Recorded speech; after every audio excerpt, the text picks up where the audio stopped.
people! This is me, this is Giovanna, para mais um episódio de Chocolate História. Como vocês estão? Vocês estão bem? Tudo bem, né? Graças a Deus. Todo mundo aí trancado dentro de casa, quarentena. Não esqueçam, lavar a mão, usar máscara. Vamos tentar salvar o máximo de gente que a gente consegue nos cuidando. E como vocês estão? Vocês estão bem? Vocês gostaram do último episódio de Hellas? Gente, muitas emoções nesse episódio. Cara, se você não viu, eu tô quase falando, para esse episódio, vai escutar e depois você volta, porque aquilo ali tá lindo, lindo. Mas enfim, sejam bem-vindos para mais um episódio. Nós estamos aqui hoje, nessa tarde, nessa noite, nesse dia, nessa madrugada. Não importa a hora que você esteja escutando, eu te desejo uma boa qualquer coisa. Acrescente aí com tarde, noite, dia, madrugada, que for melhor pra você. E não esqueçam que qualquer dúvida, qualquer comentário, qualquer sugestão, vão lá no Instagram, @ElizabethMargot_, ou no Facebook, Elizabeth Margot. Fala lá comigo, eu tô lá, sempre respondo. É da hora. Quando vocês vão lá falar comigo, eu gosto muito, eu fico muito animada. Fico dando saltinhos assim pela casa. Meu namorado que é testemunha disso. Também lá eu posto as fotos do episódio, né? Tem sempre uma fotinho ou outra lá. Então, vão lá. Não esqueçam de ir lá. Faço com muito carinho. Como eu falei pra vocês no último episódio de Chocolate História, agora nós temos uma nova forma de chegar aos episódios, que é www.chocolatehistoria.com.br, que aí você vai direto pro site do Anchor. Com isso eu vou deixar até o recadinho do Anchor aqui agora pra vocês. Porque o Anchor, olha, é show de bola. Então, gente, o chocolate de hoje vai ser o Nestlé Mil de morango. Giovana, por que você escolheu esse chocolate? Porque hoje nós vamos falar sobre o feudalismo. E dentro desse sistema, dessa grande teia feudal, nós temos os 3 estratos sociais que vão formar o feudalismo, que vão ser a essência desse feudalismo, que é os nobres, a eclésia e os servos, não necessariamente nessa ordem, mas são esses 3. Então, por isso que eu escolhi o chocolate Mil da Nestlé, de morango, né? Porque eu gosto mais de morango. Mas tem de laranja e de goiaba, então você pode escolher o sabor que você quiser. Porque esse chocolate tem 3 camadas, né? O chocolate, o morango, o leite. E aí eu achei bem legal fazer essa analogia. Então comam, se deliciem com esse chocolate, escutem esse episódio maravilhoso que eu vou fazer pra vocês agora. Então, gente, hoje nós vamos falar sobre o feudalismo. Eu vou fazer isso de uma forma um pouquinho diferente. Eu tava pensando em o que fazer para esse episódio de hoje. Eu confesso que a semana foi bem agitada, então eu não tive nem tempo de estruturar direito ainda a continuação da Tudor. E eu falei, não, então eu vou inserir outra coisa que vai ser legal e que vai dar muito contexto para, enfim, outros assuntos que nós vamos tratar aqui. E é nada mais nada menos do que o feudalismo. Eu já fiz um episódio falando sobre o feudo, a suzerania e a vassalagem, que é o episódio 10 de Chocolate História. E ali eu falei especificamente sobre essas relações de vassalagem e suzerania que existem na Idade Média. Agora nós vamos falar sobre o sistema feudal, que é onde essas relações estão inseridas. E como que eu vou fazer isso? Eu decidi seguir a linha de pensamento do meu professor de medieval 2, lá em 2016. Lá naquela época, ele nos mostrou 3 historiadores. O Bloch, Guerreau, e se eu estiver falando errado, me desculpa, mas é francês, aí eu já perdi a linha, né? E o Deby.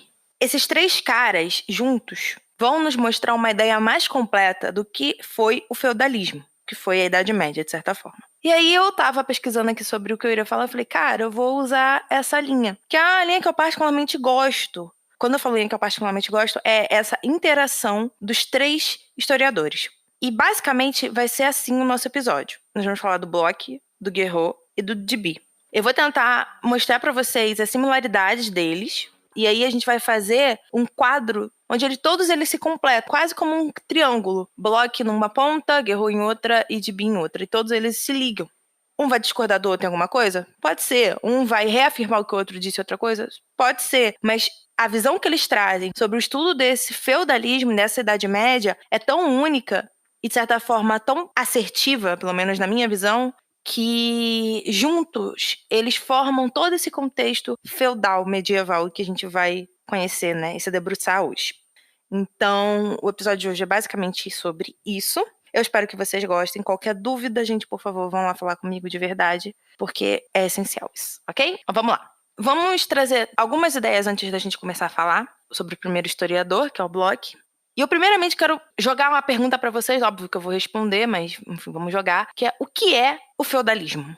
A primeira coisa que eu tenho que falar para vocês é, esqueçam o que o Marx fala. Isso aqui não entra aqui, eu não tô partindo do princípio de Marx. A segunda coisa que eu tenho para falar para vocês é que o feudalismo, ele não é algo pronto e acabado. Ele é um problema historiográfico. Eu gosto muito disso, desse termo, problema historiográfico, muito pela ambiguidade que isso traz. Como assim, Giovana? A questão aqui do feudalismo não é que não tem resposta para o que é. É que tem várias visões, várias formas de se explicar o que é feudalismo. E a gente nunca vai chegar numa concreta. O que eu tô passando para vocês agora é a forma mais assertiva para mim. Se vocês procurarem, sei lá, no YouTube, em blogs, em textos, em livros, sei lá, até em outros podcasts, você pode ver uma outra forma de se tratar o feudalismo. E esse seria um problema historiográfico. Não que é um problema por não ter uma adesão em uma teoria só, mas é justamente por ter várias respostas para um termo só. E isso vai ser muito mais uma construção teórica do que qualquer outra coisa. Tudo isso, todo esse problema, todas essas visões diferentes vão se basear justamente nisso, na construção teórica do feudalismo. Para começar, dá um conceito básico de Idade Média aqui, só para a gente lembrar um pouco. A Idade Média geralmente é dividida em 3 partes, na historiografia mais tradicional, né, aquela que a gente vê em escola e tudo mais. Que é a primeira parte, a Alta Idade Média, que começa com a queda do Império Romano no século V e vai, basicamente, até o século XI. Quem entra a segunda parte da Idade Média, que é a Idade Média Central, onde ela vai ser do século XI ao século XIII. E vai ser nessa Idade Média Central que o feudalismo nasce, segundo principalmente Locke. Né? Mas assim, já é se tornou quase que um consenso. E por último, que é a Baixa Idade Média, que ocorre entre os séculos XIII e XV, que é o fim da Idade Média por completo. Então nós entendemos que é uma subida com a alta, uma estabilidade com a central e uma descida com a baixa.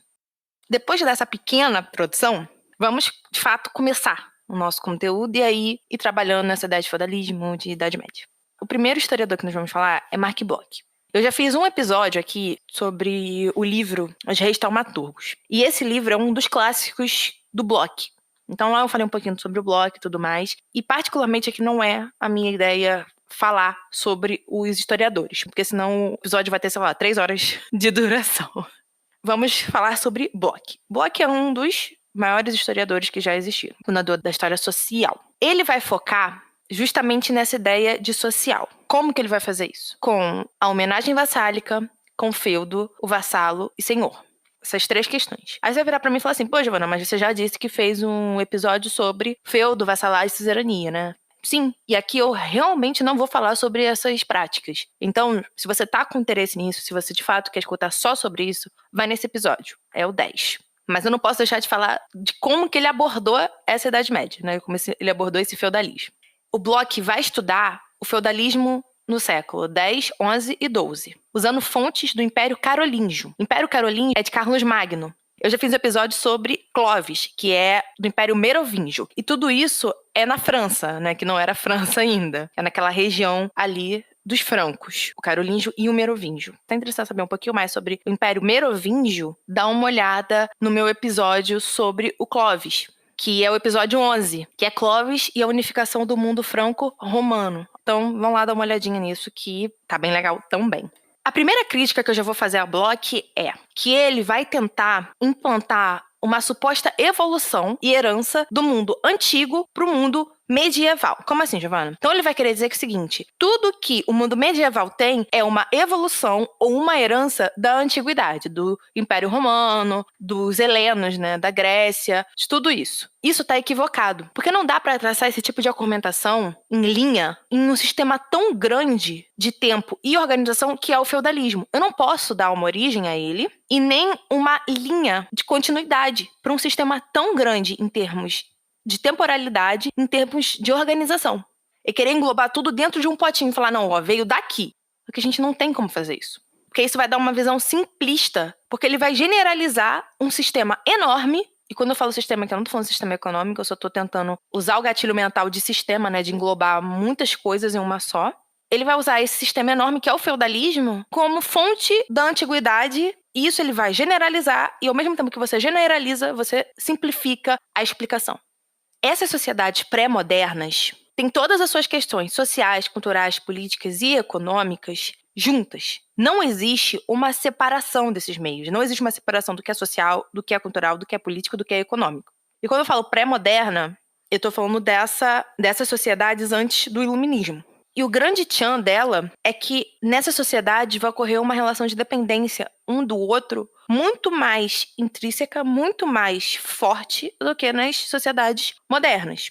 Porque assim, gente, eu não posso analisar essas sociedades pré-modernas, que são completamente diferentes da nossa, com conceitos da nossa sociedade. Às vezes falar banana aqui significa uma coisa, às vezes falar banana lá significa outra. Nós estamos analisando essa sociedade dentro de uma sociedade moderna, sendo que nós estamos analisando sociedades pré-modernas. Então, vamos tomar cuidado com termos, conceitos, ideias, porque são muito discrepantes uma da outra. E o feudalismo ele vai vir justamente com essa ideia. Ele é um sistema porque ele vai lidar com todos os meios dentro da sociedade. Social, cultural, econômico, político, tudo. Por isso que não é um sistema, foi o que eu falei. Sistema de englobar tudo socialmente. Mas, por exemplo, ele não vai ser algo que vai acontecer em toda a Europa. Ele é mais focado em regiões da Germânia, da Britânia e Franca, né? E da França, né? Então, assim, é entender isso. Eu entendo o que é um sistema por ele unir várias pontas sociais, né? Econômicas, políticas, sociais, culturais, mas isso não caracteriza ele como o sistema que nós conhecemos hoje, por exemplo, como sistema capitalista. E aí o Bloch, ele vai falar o seguinte, que o feudalismo existiu no mundo medieval. Aí eu viro pra você e falo assim, existiu? Não. Como assim, Giovana, não existiu? Nós estamos analisando aquela sociedade da Idade Média a partir de um sistema que nós chamamos de sistema feudal. Não é sistema igual ao do Marx, ok? Esse sistema não necessariamente existia para eles naquela época. Para eles, eles viviam dentro de uma sociedade que tinha todas aquelas interpretações, ações, pensamentos, mas que isso não os caracterizava dentro de um sistema e que esse sistema se chamaria feudal. Eu tô querendo dizer aqui, o contemporâneo da época, né, o cara que viveu naquela época, na Idade Média, ele não tinha noção de que ele vivia dentro de uma sociedade feudal. Porque para ele aquela sociedade não era feudal, esse termo não existia. Passou a existir depois. E o Bloch vai falar que não, que o cara já sabia onde ele estava. Que a gente só tá fazendo a historiografia agora com as ideias que eles passaram pra gente. Mas não tinha essa consciência na época de que a Europa estava dentro de um sistema feudal, de que nós fazemos parte de algo maior, que é um sistema. Não. Tudo isso que a gente até vai falar, de certa forma, como a gente vai definir esse sistema, toda essa forma de definir esse sistema, de mostrar, o feudalismo é dessa forma, vão ser posteriores à época, que vai apenas moldar o tempo presente para entender a sociedade. Então a gente faz toda uma análise para entender aquela sociedade, mas dentro do nosso tempo presente. A gente nunca vai entender aquela sociedade no tempo presente dela. Eu sei que pode estar dando meio umas bugadas, mas é isso, é mostrar que quando a gente vai entender alguma sociedade, isso não só se refere ao medievo. A gente vai entender essa sociedade através do nosso tempo, moldado através disso, e não através do tempo dele. O Bloch tem 3 grandes contribuições dentro do feudalismo, desse sistema que é muito importante. A primeira é a ideia do vínculo de dependência que ele traz. A segunda é a circulação monetária, que vai ainda existir no medievo, que isso é uma coisa que, com certeza vai ter alguém que vai escutar e falar, existia dinheiro no medievo? Sim, existia circulação monetária. O Bloch ele vai mostrar isso. E o vínculo de parentesco mais importante do que o de sangue. Aí você fala assim, mas parentesco não é sangue? Então, não. Naquela sociedade, o parentesco está muito atrelado ao quê? As relações, tanto vassálicas, suzeranas, de dependência. Então, a relação de dependência é o vínculo parentesco. O vínculo de sangue é simplesmente um vínculo de sangue. Nada mais do que isso. Porque o que vai acontecer? Aí, falando dessa primeira ideia, né, do vínculo da dependência, ele vai falar que o feudalismo, ele é marcado pelas relações ou laços, pode escolher a palavra que quiser, de interdependência. Ou, melhor dizendo, rede de interrelações pessoais. Imagina uma teia de aranha. Então, é basicamente isso que ele quer dizer. Cada pontinho é um senhor, é uma pessoa no medievo, e cada fiozinho que liga esse pontinho a outro é uma rede de interdependência entre essas pessoas, essa interrelação, porque a linha vai e volta. Às vezes ela é horizontal e às vezes ela é vertical. Tem o episódio 10, para não confundir muito, vão lá no episódio mais específico sobre isso. E esses 2 laços, né, que são o quê? A relação vassálica, a relação senhorial, como falei, horizontal ou vertical, eles vão ser construídos com a ideia de poder e dependência. Ou seja, um depende do outro e os 2 têm deveres e direitos nessa relação. Mas sempre um será maior na relação, ou seja, vai ser sempre um à frente, mesmo que seja uma via de mão dupla. E aí, essa ideia que eu trouxe pra vocês agora vai quebrar as ideias dos medievalistas da época do Bloch. Que, assim, foi uma revolução do modo de ver e pensar das relações medievais. É através disso que você vai entender como o feudalismo vai se basear. É como se isso fosse a base do sistema feudal. Sem isso, o sistema feudal não existiria. As fontes que o Bloch vai usar são praticamente fontes religiosas, porque a igreja era a única instituição, a única coisa, a única pessoa, né, porque eram várias pessoas na igreja, que sabia escrever, que tinha gente letrada dentro dela.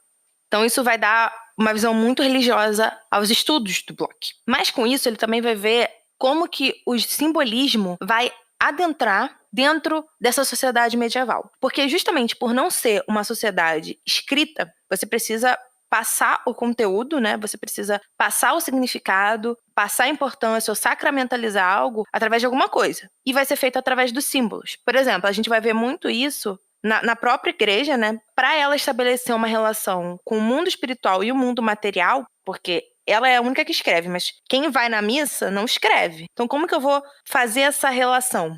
É aí que ela vai, por exemplo, trazer as questões das relíquias, do evangelho, da própria hóstia, para mostrar para aquelas pessoas que aquilo é material, aquilo que a igreja está passando de fé, que é espiritual, pode ser também transformado em material.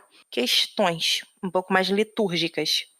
A relação econômica que o Bloch vai trazer dentro do medievo vai ser baseada praticamente, né, basicamente, nas alianças político-militares. Ou seja, é uma relação econômica que está dentro daquelas relações que eu já falei mais em cima. Ela não escapa daquilo. Então ela vai estar imputada dentro de uma relação de suzerania, de uma relação de vassalagem. Ele também traz uma nova visão de Estado dentro do medievo, porque ele fala assim, que com a queda do Império Romano, do Ocidente, lá no século V, acabou-se aquela proteção do Estado, mas ainda existem pessoas que precisam de proteção. E essas pessoas, elas vão atrás dos grandes senhores de terra para poder conseguir proteção. E é a partir disso, a partir desses pequenos núcleos que vão começar a ser formados de proteção, que os poderes locais vão começar a assumir funções de Estado, por exemplo, defender, proteger. Porque é o seguinte, a noção do Estado, ela está relacionada ao fisco, justiça e milícia. Vamos criar um condado, o condado de Canterbury. Eu sou o senhor do condado de Canterbury. Meu nome é Sir Giovanni. Vou nem falar que eu sou feminina, vou usar até o masculino. Aí chega uma família querendo se proteger de assaltantes que estão lá fora, né? Lá pelo descampado da vida. Ah, eu posso conseguir lugar para proteção aqui, senhor? Pode, vem, fica aí. Mas em troca, você vai ter que trabalhar para mim. Aí como que eu vou ter que trabalhar para você, senhor? Você vai ter que trabalhar na lavoura, dentro do meu castelo, arrumando as coisas. Eu te dou proteção e você me dá essa mão de obra. Com isso, a gente consegue o fisco e a milícia. Aí vocês vão virar pra mim e falar assim, pô, Giovana, mas o fisco? Fisco não é imposto, não é dinheiro? Sim, mas a gente também pode transformar isso em mão de obra. Não necessariamente a família lá pagava pro senhor Giovanni protegê-los em dinheiro. Eles pagavam em mão de obra. Então é um fisco. Aí fala, tá, e a justiça? Como é que vai ser isso? Aí, por exemplo, tá a família lá, pobrinha, e chegou outra família. Eles estão dormindo num canto do castelo lá. Aí a outra família que chegou toma o lugar que eles estavam dormindo. Eles vão resolver isso onde? Com quem? Comigo. Eu vou estar sentando na minha cadeira, no meu salão medieval. Aí vão chegar e vão falar assim, senhor, tomaram o lugar que a gente dorme. Faça alguma coisa. Aí eu vou lá e falo assim, ah, tá bom. Vocês têm que sair de lá. Ou falar que não, foda-se. A ideia é que dentro desse senhorio, nós vamos encontrar a milícia, que é a proteção, a justiça, que é a resolução desses pequenos acontecimentos da localidade, e o fisco, que é a troca, né? É a mão de obra. Eu tô pagando pra estar aqui. Eu vou pagar como? Já que o monetário, de certa forma, perdeu a força. Vou pagar com o meu braço, né? Com as minhas mãos, com as minhas pernas, fazendo um trabalho. E aí, falando um pouco mais agora do Império Carolíngio, né, já que eu falei da formação de um estado local, vamos falar agora de um estado imperial. Na Idade Média, a gente vai ver uma tendência, segundo o Bloch, a formações de governos imperiais. Calma, isso a gente vai ver ao longo de toda a Idade Média? Não. Mas ainda assim, por exemplo, o Império Carolíngio é um exemplo disso, o Império Merovingio, do Clovis. É um outro exemplo disso. Vamos lá escutar o episódio do Clovis, está bem legal, episódio 11. Então, nós conseguimos ver esse quê imperial dentro das relações governamentais no medievo. falei bastante sobre isso no do Clovis, ok? Mas a questão é, pegar esse Império Carolíngio, que tava lá na Idade Média Central, lá no altão, pá, e ver como que ele organizou o poder dele. E é a partir disso que a gente vai começar a entender as bases do feudalismo. Porque o imperador vai dar poder às elites locais. Porém, esse poder que essas elites locais tinham, foi essa paradinha que eu já falei e tal, não tirava o poder do imperador. Então, o imperador dava o poder para as elites locais, mas elas ainda tinham que prestar contas com o cara lá em cima, que é o Carlos Magno. E aí, quando esse Império Carolíngio ele vai acabar, esse poder desses nobres que o Carlos Magno deu vai se difundir. Então agora, ao invés da gente prestar conta com o imperador, que já não existe mais, ninguém vai prestar conta com nada. Eu sou meu senhor e eu faço o que eu bem quiser da minha terra. Não tenho que prestar conta mais a ninguém. E é aí que a gente consegue ver, por exemplo, esse pequeno estado sendo formado. Agora eu vou pontuar o que seriam as bases do desenvolvimento do sistema feudal pro bloco. Foi tudo isso que eu já falei, mas só meio que para dar uma fechada no assunto bloco. Que é o quê? A nobreza, que vai instituir um poder local e político em si, ou seja, ela vai passar a ser uma autarquia, ela vai se comandar, autocomandar-se. Vai ocorrer a degradação do poder livre, do simples camponês livre, que tem a sua própria terra, livre, livre, livre. Que ele vai passar a ser preso à terra, porque quem é o dono da terra não é ele, mas o dono da terra pode mudar e ele vai continuar na terra. Vamos começar a ver o poder local se tornar hereditário, a escravidão vai começar a desaparecer, e a alta nobreza vai passar a ter o poder de ban. A alta nobreza aqui é duque, conde e o alto clero. E o que é o direito de ban, o poder de ban? É nada mais nada menos do que o monopólio dos fiscos, da milícia e da justiça. E a partir desse direito de ban, quando eu falar assim, direito de ban, você vai entender que são essas três coisas. E é a partir disso que vai se formar os estados. E esses estados vão ser o quê? Concentrados dentro da figura do senhor feudal. E aí é interessante dizer que a monarquia feudal nasceria dali, dessa nobreza, né? Por exemplo, um duque, entre vários lá da região, vai se sobressair em termos de poder, né, de relações, e vai passar a dominar esse direito perante todos os outros nobres. Vai ter um episódio só para isso. Mas é basicamente assim que a monarquia feudal se estabelece. Agora nós vamos falar sobre Alain Guerreau e a proposta, né, a ideia de feudalismo que ele nos traz. Primeira coisa que já vai começar a se repetir é que o Guerreau ele vai dizer que a Idade Média vai ser um horizonte teórico, que ela vai ser um conceito criado para representar toda uma Europa medieval, mas que isso não necessariamente se enquadra em uma coisa só.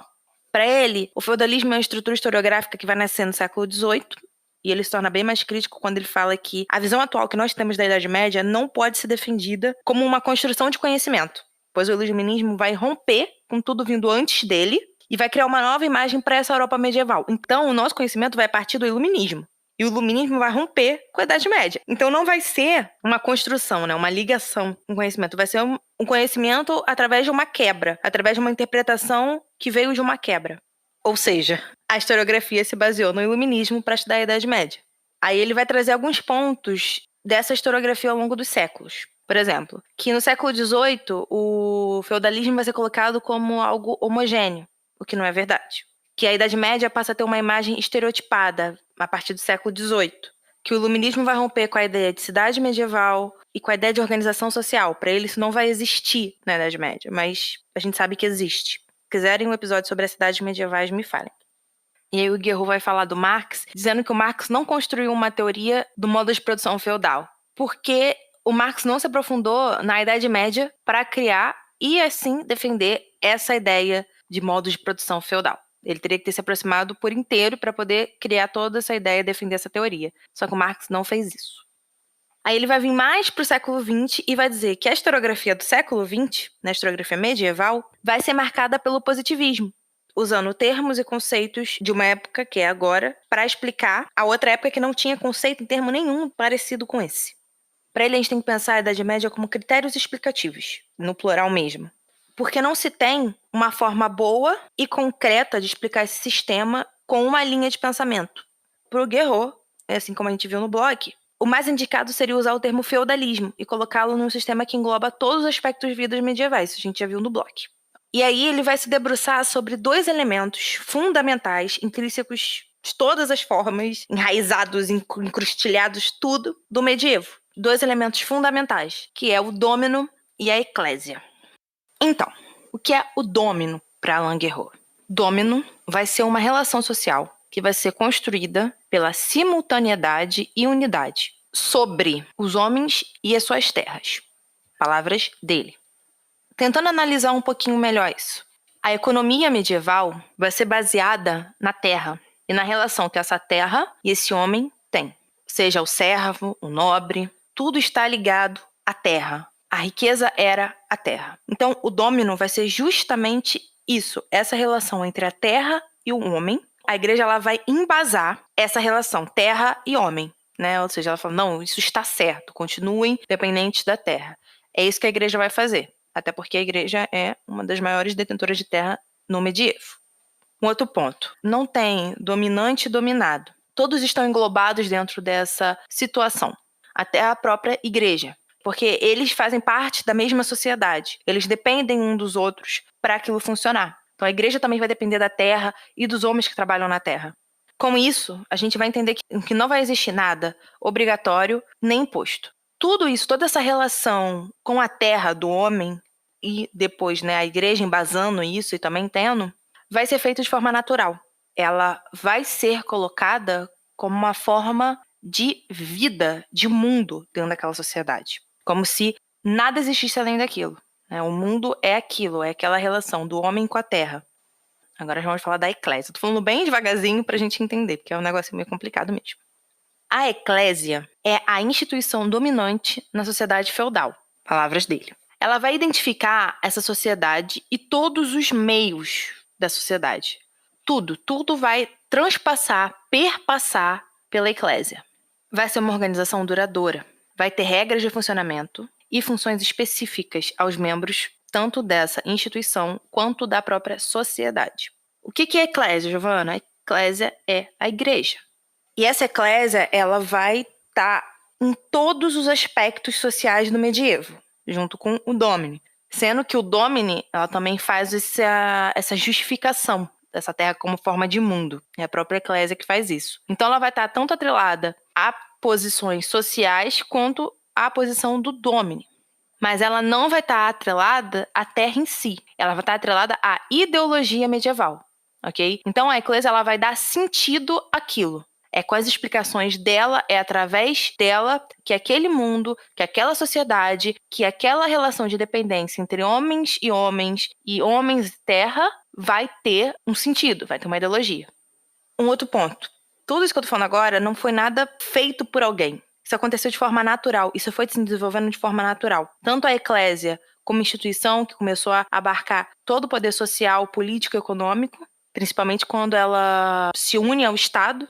Ela vai estar muito mais presente na vida do homem medieval quando ela se une ao Estado, por exemplo. E tudo isso vai ser feito de forma natural, de transformações e de evoluções dentro daquela sociedade medieval. Porque aí vamos falar o seguinte, a eclésia, ela que vai dar a noção de igreja, fé e religião para esse homem medieval. Como eu disse, ela vai ditar essa ideologia medieval. Com isso, ela vai ter a dominação social. Porque ela vai colocar, por exemplo, que a sociedade é o corpo de Cristo. A partir disso, o homem medieval vai olhar para aquilo e falar, agora minha vida faz sentido. E essa eclésia, ela vai entrar nessa vida medieval, nesse mundo medieval, com uma única verdade. Porque a ideia de que Deus vai estar atrelado a ela e com isso Deus vai vigiar o homem medieval através dela. Além de finalizar a ideia da união com o mundo espiritual e material. Vai ser a eclésia que vai fazer isso. Ela que vai unir esses dois, com os símbolos, com tudo mais.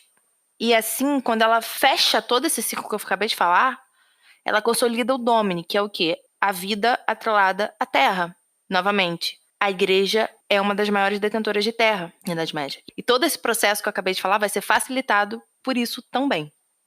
O que vai ajudar ainda mais esse trabalho da eclésia é que a aristocracia queria, de fato, fixar o homem ao solo. Porque aí vai ter uma distinção, né? A aristocracia vai ser parte de um grupo seleto e quem não faz parte dela vai estar onde? Vai estar fixado ao solo, vai ser inofensivo, porque está preso à terra. É aquela questão, né? O domino é um homem preso à terra, né? É o servo preso à terra.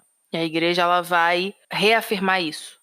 Um ponto interessante é que o Guerreau vai dizer que a formação dessa sociedade feudal vai acontecer no século IV para o V, tá? Bem antes do que, por exemplo, o Bloch já traz, né? O Bloch vai trabalhar muito o feudalismo a partir do século X, com o Império Carolíngio. Porque vai ser aí que vão aparecer os elementos bases que servirão para a formação estrutural da sociedade feudal, feudalismo, segundo Guerreau.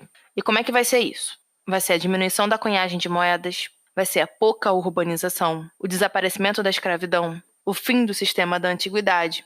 Então, todos esses fatores vão ser fundamentais para a formação da estrutura da eclésia e do domine, e, consequentemente, para a estruturação do feudalismo. Essa é a visão do Guerreau. Ele vai trazer 3 modificações que vão ser importantes, que a primeira vai ser o fim do divórcio e da adoção, a extensão de graus proibidos, aqui eu posso trabalhar com dogmas, ok? A afirmação do parentesco espiritual, que vai ser o quê? A valorização dos laços espirituais e da desvalorização dos laços carnais, do de sangue. Aquilo que eu já trouxe com o Bloch. E tudo isso, novamente, vão ser fatores que vão ajudar na estruturação da eclésia, na estruturação do domine, e aí vão formar o feudalismo. Um ponto muito interessante que o Guerreau vai trazer é que as características do sistema feudal vão ser as responsáveis por fazê-lo chegar ao fim, e não como algo novo e externo, como é tanto falado, né, como a gente já escuta tanto em escola e tudo mais. É algo interno mesmo, algo do próprio sistema que vai fazer com que ele seja finalizado. Porque ele vai crescer tanto, ele vai se complexificar tanto, que ele não vai ter como se aguentar. E aí ele vai cair, o próprio sistema. Por fim, chegamos ao George Deby. E ele vai se destacar dos outros dois de uma forma bem diferente. A análise do Deby vai ser econômica dentro dessa sociedade medieval. Ele não vai trabalhar com questão religiosa, ele vai realmente só focar nos campos políticos e econômicos. E a primeira coisa que a gente tem que saber sobre o que o George Deby defende é que ele vai dizer que não foi o dinheiro, que não foi, né, a questão monetária que acabou com a Idade Média, porque foi ela mesma que fez isso, né? Ela mesma que se autodestruiu. A mesma coisa que o Guerreau fala, né? Um pouco mais acima, como a gente viu. Porque para o Deby, o dinheiro já estava inserido no sistema feudal. A tese do Deby é baseada na circulação monetária do século XI e XII, mais especificamente, tá? Por que ele faz esse recorte temporal tão claro, assim, tão direto? É que para ele falta fonte para análise. Então, já que falta fonte para análise, eu vou analisar aquilo que eu tenho, que é do século XI ao século XII. E ele vai deixar claro que as relações de produção no medievo não são imóveis e nem homogêneas, que pelo contrário, elas vão variar de região e de intensidade, ou seja, uma região vai ser de uma forma, vai ser mais intenso, na outra vai ser menos intenso, e por assim vai por toda a Europa. Caracterizando assim que o feudalismo não é algo estático, ele é mutável. E que ele pode chegar a ter uma pequena mobilidade social. Não algo muito alarmante, mas uma pequena mobilidade social.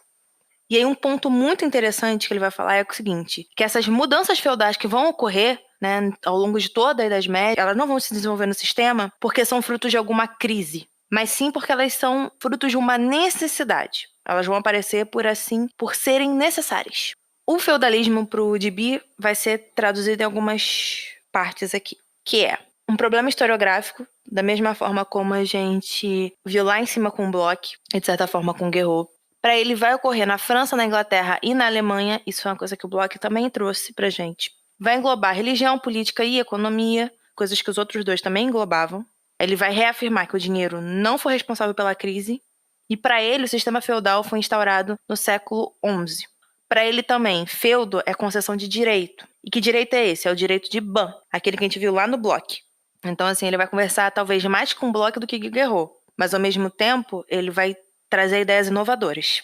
Outra coisa que ele traz é a extensão do domínio, parecido com o que o Guerreau traz de domínio, ok? Mas o Deby vai trabalhar de outra forma. Para ele, essa extensão, essa enorme extensão do domínio, que no caso é a terra, passou a diminuir no século XI e XII, porque ocorreram várias divisões dessa terra devido ao poder crescente do senhor. Por isso que vai ocorrer essa necessidade de divisão. E aí, as pessoas já não vão pagar mais com a mão de obra, como eu já trouxe aqui para vocês. Elas vão pagar agora com dinheiro, quando ocorre essa divisão das terras. Aí vai ocorrer um crescimento demográfico. E aí, mesmo com essa diminuição do domínio, né, ou seja, com a diminuição de dependência das famílias ao senhor, porque agora, apesar da terra ser do senhor, ela só paga pra ele, ela não tá atrelada, como eu sei naquele exemplo, né? Ela não vive nas barras do senhor. Óbvio que o senhor vai ter todo esse direito ainda em cima dele. Fisco, milícia, justiça. Só que agora vai ficar um pouco mais largo essa situação, mais espaçado. E mesmo com isso, não é uma crise que aconteceu, foi só uma readaptação do sistema em meio ao que estava acontecendo, né? Ao crescimento demográfico, a tecnologia, né, com novas ferramentas para a terra e tudo mais. Essa relação ainda vai ocorrer, mas só vai ser feita agora de uma nova forma, que é com o pagamento. Ah, Giovana, todo mundo pagava em dinheiro? Não necessariamente, ok? Podiam pagar, por exemplo, em sacos de arroz. Vou dar um exemplo clássico, saco de milho. Paga 5 galinhas para mim. Mas ainda assim ocorria esse pagamento. E ela só ia até o senhor quando ela precisava dele, não mais antes que estava na barra ali da saia do senhor. E a exploração indireta vai aumentar. De início, muitos pagavam com produtos, como eu falei, depois passou a se pagar mais com dinheiro. Mas teve gente que continuou pagando com produtos, já teve gente que desde o início pagava com dinheiro. Não é uma coisa assim homogênea, tipo, todo mundo agora paga com dinheiro, todo mundo agora paga com produto. É uma coisa meio individual, de certa forma. E como que a gente vai explicar isso de uma forma mais sistemática? É o seguinte, no século XI e no século XII vai ocorrer esse fortalecimento do poder feudal através dessa nova forma de cobrança de imposto, né, de utilização da terra do cara, né, dessa nova divisão das terras. Vai se ocorrer a criação de um novo grupo dentro dessa sociedade, que são os grupos intermediários. São aqueles que têm contato com o senhor e têm um contato com o servo. Não necessariamente o servo vai ter contato direto com o senhor, foi o que eu falei. Mas assim, essa relação ela vai se alargar, ela vai se afrouxar. Não que isso vá acabar, mas só que antes o cara que vivia na barra da saia do senhor não vai necessariamente viver. E, por exemplo, agora ele vai ter um intermediário para falar com o senhor. E esses grupos intermediários vão seguir a mesma linha senhorial de postos de trabalhos hereditários e vão ganhar dinheiro também em cima da cobrança que eles fazem para o senhor. Porque muitas vezes o próprio senhor feudal não morava naquela terra. Ele tinha tanta terra, que não morava ali, nem ia ali. Aí quem ficava responsável era esse cara intermediário. E esse cara intermediário, ele cobrava pelo senhor, mandava para o senhor, mas também ficava com uma parte e assim poderia enriquecer com isso. Com isso, a gente vai conseguir ver que agora vão ter servos que vão ser presos à terra e vão ter servos que não vão ser presos, ou seja, servos que vão ser pagos para estar ali trabalhando e depois vão meter o pé, não estão mais presos ali, podem ir para qualquer lugar. Aí, né, com tudo isso, o Gibi vai falar que o dinheiro ele vai fazer parte desse sistema feudal, e que a origem desse dinheiro vai estar ligada ao senhor, ao senhorio, à propriedade dele. Então, o feudalismo tem uma questão monetária, tem dinheiro envolvido. E já no século XIII, ele vai falar, a expansão urbana vai ainda intensificar essa relação. Agora o senhorio vai começar a ir para a cidade, porque vai ocorrer um novo crescimento urbano. E quem vai ficar na terra é o intermediário, que vai fazer essa ligação entre o senhor e o servo. Então o senhor vai continuar recebendo dinheiro, porque está cedendo a terra dele, mas o intermediário também vai começar a administrar essa terra e ganhar dinheiro em cima disso. Quase como um novo grupo de senhorio vai surgir através desses intermediários, entendeu?